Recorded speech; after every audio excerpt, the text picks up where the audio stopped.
Am I the asshole for not letting my brother in the house when he forgets his keys?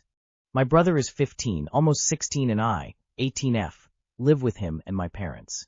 I've got quite a random work routine, so some days I'll be home when my brother gets home from school, and other days I won't. On the days that I am at home, my brother gets home around 3, my mom around 4, and my dad at 5. My parents are always drilling responsibility into him, yet he never listens.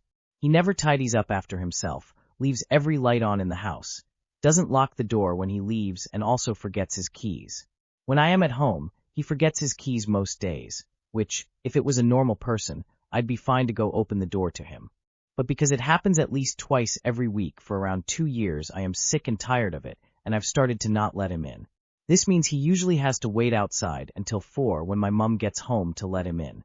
I get that it's mean to do this to him, but it happens so often along with all the other things he doesn't bother to do that it all builds up and makes me angry. Especially since my mom always tends to let him off the hook for it and tidies up after him without a word. Recently, though, if he knows I'll be home to let him in, he'll purposefully forget his keys, or just lie that he doesn't have them so he can ring the doorbell loads and bang on the door to piss me off. It stresses me out, mostly because this year I'll be going to uni, and so I won't be there to pick up after him.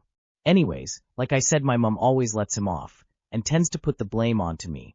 But my dad is a lot firmer, but never actually follows through on any of his punishments, like taking away his PlayStation or grounding him. So, please let me know if you think I should be nicer to him or not. Edit.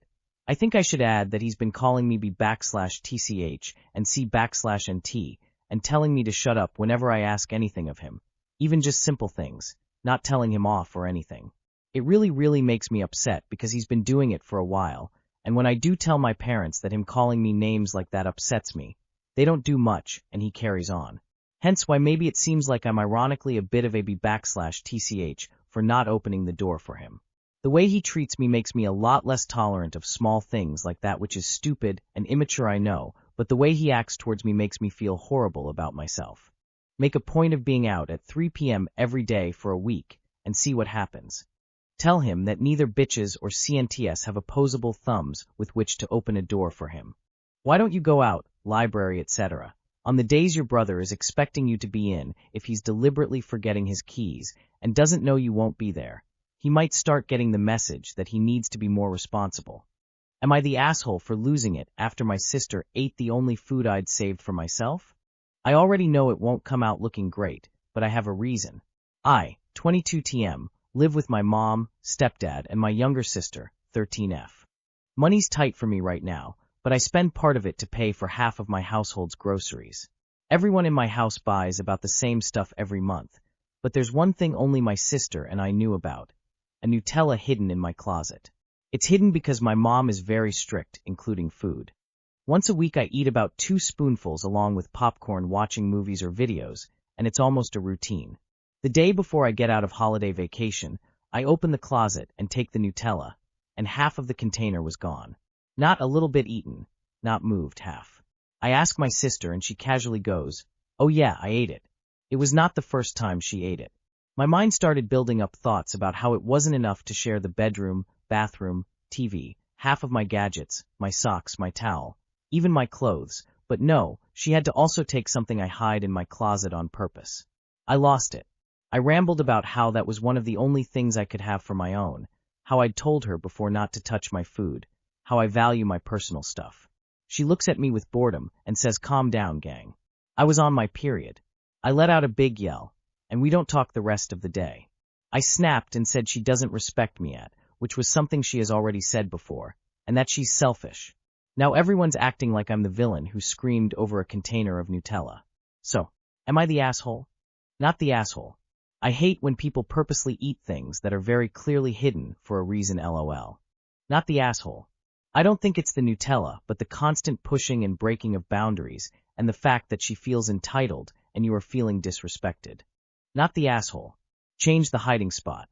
And honestly, if she keeps using all your shit, start hiding that too. Am I the asshole H for causing issues in my best friend's marriage? I, 30F, have been best friends with A, 31M, since we were 10. We grew up together, went to the same schools, and are like siblings. There has never been anything romantic between us. Our families are very close, and my mom treats him like a son. In high school, A met his now wife, B, 31F. B and I were part of the same larger friend group with 4 other girls, A and 2 other guys. I was close to her at the time. I even helped set her and A up. After high school, A moved abroad for med school. B and I stayed in the same city, but she and the 4 other girls formed a new group chat and social circle that excluded me. It hurt, but I took it as a clear signal they didn't want to be close, so I moved on and made other friends. I don't hold any resentment about this now. A and I remained best friends. When he visited home, we spent time together when he wasn't with B. I always spoke well of B, heard about her through A, and always held her in high regard as being secure and level-headed, especially given their long-distance relationship. I continued to be included in my family events. During this time, I met and married my husband, 33M. He fully trusts me, adores A, and has never felt threatened by our friendship. Last month, A and B got married after 14 years together. In my culture, weddings are multi-day events. Because A is basically family, I helped with behind-the-scenes responsibilities during the wedding. I also made sure A and B stayed hydrated through the long ceremonies. Only 2 girls from BEA's girl group attended. When I greeted them warmly, they were extremely icy in response. Every subsequent encounter was rude and curt. B was also cold and distant towards me. I decided not to dwell on it and enjoy A's big day. When I got home, A sent a long message apologizing for BEA's behavior. I was shocked. I didn't even know she had an issue with me. A told me B felt resentment partly due to her girlfriends speaking negatively about me over the years. This confused me, as I haven't interacted with them in years, don't use social media, and live in another country. He also said B felt hurt that I treated him like family, but didn't include her in family events. From my perspective, B had distanced herself from me years ago, and never tried to maintain a relationship outside that group, so I respected that boundary. I understand marriage changes dynamics, and that B may want more inclusion, but I don't understand how I'm expected to treat her like family when she never even treated me like a friend, and actively excluded me at one point. A is torn up, and wants me to have a good relationship with B. I reached out to her, offered an honest conversation, and said I'd take accountability or apologize if I hurt her, but she wasn't receptive. I even told A I would step back if my presence causes stress in their marriage, but A doesn't want that either. So, am I the asshole H? What am I doing wrong, and what should I be doing now? AITA, paragraph spacing. You should let A deal with B. They are married and need communication and understanding about how to deal with this on their own. In the end, you are A's friend, as B made clear she wasn't your friend. LOL, you are not the one causing issues in this marriage. This B person is doing that all on her own. Not the asshole, but I think you have to pull back from A little bit, as A and B are now a single unit. Am I the asshole for refusing to keep my phone on sound or vibrate at all times? Edit. I have put exceptions in the do not disturb mode. I will sit down with my wife later today to talk about what to not call me for. We'll be fine. Might have been a bit of an A. Thanks, Reddit. I prefer to keep my phone on silent. It's on do not disturb, mostly, and does not vibrate. I still check it regularly and I'm reachable, just not instantly. I work online and check my phone way too much already. Today my wife was shopping for her business. She hurried out and forgot her personal phone.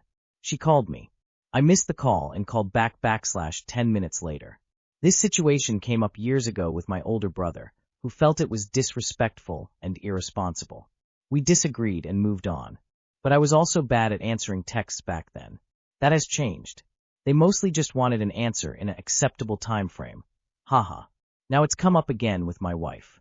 She wants my phone on sound or vibrate in case of emergencies, and says it's stressful for her knowing she might not reach me immediately. From my perspective, being constantly interruptible makes me anxious and distracted, and I don't think being instantly reachable at all times is a reasonable expectation. I told my brother and wife that I don't feel like I should be on call 24/7 because of modern technology. It's my choice to be more at peace, not anxious about the phone. But now, it turns into a situation where I get anxious when my wife leaves the house. What if she calls? What if I miss it? It's an unhealthy situation, and I wonder if I'm being too stubborn? If there was a medical emergency, you shouldn't call me, but you should call an ambulance. Right. She feels I'm being stubborn and dismissive. I feel like I'm setting a reasonable boundary. Am I the asshole? Am I missing something obvious here? You can set up people as exceptions to your DND. You have a spouse and need to be reachable. You're literally her emergency contact. You are the asshole. You are the asshole. I keep mine on DND, but have husband and kids on emergency bypass. I get it. Interruptions are annoying, but there are some people who deserve to have access to us instantly. You are the asshole. Imagine missing the call that your wife was seriously injured in an accident all because you leave your phone on silent all the time. You can set up ringtones for each person so you know who is calling.